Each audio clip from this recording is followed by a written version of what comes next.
telling my wife that the other day. Why don't I just learn to say no? We'll be in Minnesota next week in sub-zero weather probably. And that's just Minnesota. I won't even go to the places where some missionaries are saying, come over here to the Philippine Islands. You look Filipino. Come over here to Nepal. No, I'll send my brother-in-law, Joe. He does a good job of it. Good thing we're not streaming today.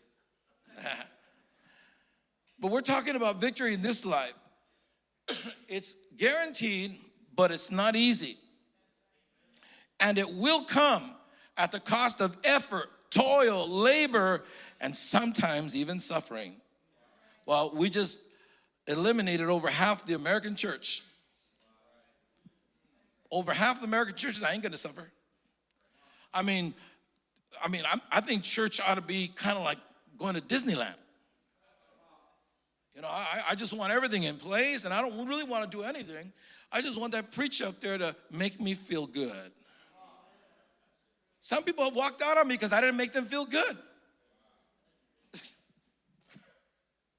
say, well, you want to make us feel bad? No, I don't. I want us to rejoice because what we got is our salvation. We have hope. We have life. Amen. But sometimes it's effort, toil, labor, and suffering. How many know that there are causes in this world that are worth suffering for?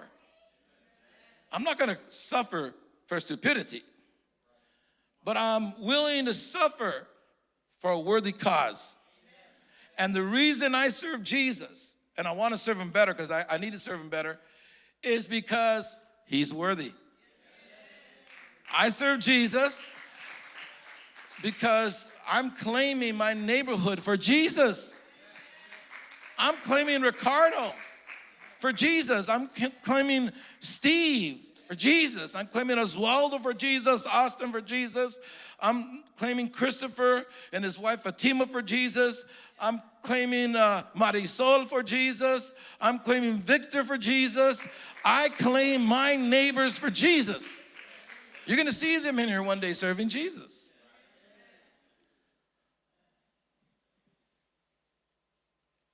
So there are causes in this world that are worthy of hardship and danger. Man, I wish I had the time for this. I just don't. But if you ever are able to buy a little book, if you buy the bigger version of essays, it's just too hard. But Theodore Roosevelt, Teddy Roosevelt wrote a book called The Strenuous Life. Buy it. Buy it. Because he says, victory in life is not the life of ease. This is a president that was born a runt, sickly, blind, mostly blind. And the stuff that he did, you know, he established the national park systems. He fought over on San Juan Hill, right?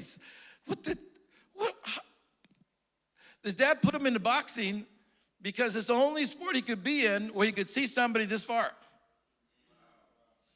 So he had to get up really close. And he got so buff after being run, he got so buff that they had to buy men's clothing when he was about 12 years old. Incredible story. I wish I had time for that. But he said, no, the life of, I think, I forget the name of the president. I don't know, my mind's off a little right now, but it wasn't Garfield.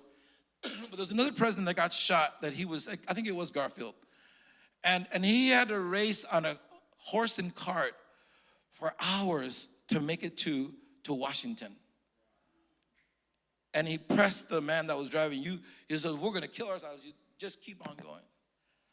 We need, especially men, we cannot be afraid of danger. And I'm not talking about fighting people physically. I'm talking about fighting devils. I'm talking about standing up to those issues in your life. I'm talking about protecting your family. I'm talking about loving the truth. I'm talking about speaking truth. Amen. The Apostle Paul preached the gospel to all the then known world of his time. Can you imagine that? He went to Europe. He didn't have a car. He didn't have a plane. He understood the cause, the souls of men.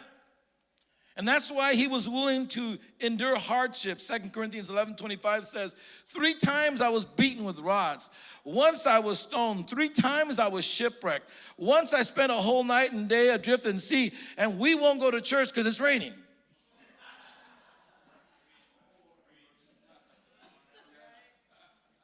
Well, I'm not the Apostle Paul. Well, God's not asking you to be the Apostle Paul. And the reality is most people will not need to go through what Paul faced in order to get their victory. But every one of us will be tested. Every one of us. You say, so God could know what we're made of. He knows what you're made of. It's that you don't believe it.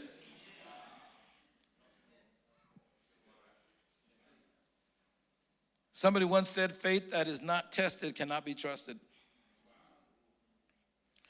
I used to work in an industry, I think I've told you about this before, where I used to carry these big old parts on a crane. They weighed 10, 12 tons. And so every once in a while, an inspector would come in and he'd test the chains. And if they were rated to lift 10 tons, he would put 10 tons on them and had to do it easy. I wouldn't trust the chain. In fact, they would put tags on the chain that these you cannot use. But I trusted the ones that were tested. Saints, we know the outcome of our faith is victory. Can someone say amen? But every once in a while, we're going to go through seasons that are going to test us. In my lifetime, there have been moments where I'm not sure. Even though I know I got the victory, I'm not sure about this one. I'm not sure about this trial. But you've heard what it said, right? The saying, vulgar saying, if it doesn't kill you, it only makes you stronger. So keep on going. Can someone say amen? Do like the turtle. Just put one, I don't know if they're called paws, put one foot in front of the other. So I said a minute ago, the tests are not intended to inform God, but to make us aware of the areas that we need to work on. Oh, come on, somebody. There's nobody in this room that's perfect. There's areas in my life I need to work on. There's areas in your life you need to work on. There's areas in your life that you need to pray about. There's areas of your life you need to fast about. There's areas in your life that you need to search the scriptures and search God and say, God, I'm not going to let this one go. I know you're speaking to me. Don't you just love it when God speaks to you? 1 Corinthians 10:13 says, no temptation has overtaken you except what is common to mankind. Everybody say common. Common. And God is faithful. He will not let you be tempted beyond what you can bear.